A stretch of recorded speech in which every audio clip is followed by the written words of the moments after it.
और ये शिक्षा इस मनुष्य जीव की सबसे बड़ी शत्रु है। हम भले इसको बड़े गर्व के साथ मानते हैं कि शिक्षा नहीं है तो पशु के समान जीव है, नहीं। ऐसे कहने वालों को सबसे पहले ये सोचना चाहिए कि आपके माता पिता क्या पशु थे जिन्होंने कभी शिक्षा ग्रहण नहीं की, और उनका कितना नेक आचरण था, कितने नेक विचार थे, कैसी सद्भावना उन लोगों में थी। और आज के मानव को तोल कर देखो उन महापुरुषों के साथ जिनको शिक्षा नहीं थी। इन शिक्षा से बिगड़े हुए व्यक्तियों को अब सुधारना कितना कठिन हो गया है। अभिमान का अंत नहीं, जरा सी पोस्ट किसी को मिल जा धरती तोल देता है, आगा पीछा नहीं देखता पाप करते समय। तो इस शिक्षा का सबसे बड़ा हमें लाभ हुआ है कि हम इस शिक्षा से परमात्मा पहचान सकते हैं। इसलिए ये परमात्मा ने ये विष हमारे को 3 युगों में नहीं खाने दिया। सतयुग त्रेता द्वापर तक केवल एक ब्राह्मण वर्ग ही शिक्षा का अधिकारी होता था, अन्य अपने परंपरागत कर्म करते रहते थे, दादा ही काम किया करते थे और सुख से जीवन व्यतीत करते थे। राग द्वेष नहीं था, कपटता नहीं थी। जब से ही शिक्षा का दौर बढ़ा है तो उसी दिन से हमारे अंदर बहुत परिवर्तन हो गया। और अब ये शिक्षा अनिवार्य है, इसको ग्रहण करना चाहिए। प्रत्येक बच्चे और बूढ़े को पढ़ाइए ताकि वो अपने सदग्रंथों को पहचान कर भगवान पहचान ले। इसका सबसे बड़ा लाभ हमें अब होगा। अब भले ही मानव बिगड़ गया है, क्योंकि दास का जन्म 8 सितंबर 1951 को हुआ। उस समय तक शिक्षा नाम मात्र भी नहीं थी। बहुत ही हजारों में कोई 2-4 शिक्षा ग्रहण किया करते थे। और उसके बाद ये शिक्षा का ऐसी बाढ़ आई क्योंकि परमात्मा ने ये शिक्षा देनी थी। ये कंप्यूटर और ये इंटरनेट बनवाने थे ना, ये जीव नहीं बना सकता इनको। ये भूल है मानव की, ये नहीं सोचा मैंने ये ऐसी खोज करके ऐसे इंस्ट्रूमेंट बना दिए। ये गॉड गिवन ज्ञान है, गॉड गिवन विज्ञान है, नॉलेज है। और इसका उद्देश्य क्या था परमात्मा का कि जब परमेश्वर 600 वर्ष पहले आए थे, सन 1398 से 1518 तक 120 वर्ष रहे भगवान यहाँ पर, तो वो तो मालिक थे, सर्वशक्तिमान थे। एक दिन में हजारों स्थानों पर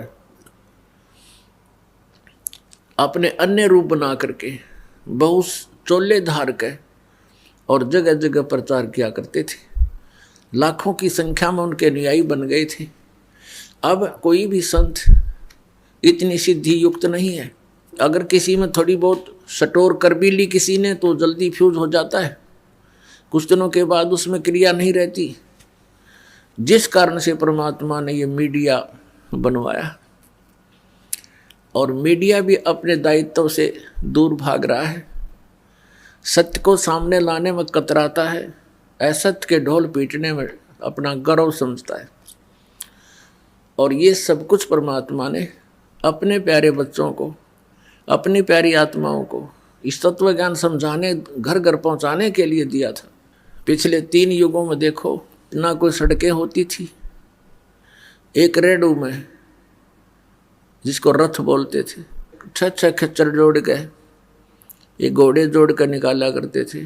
क्यों? उनको कहीं से निकाल ले जाते, ना सड़कती गड्ढों में से, कांटों में से, कहीं से निकाल कर अपना पहुंच जाते थे।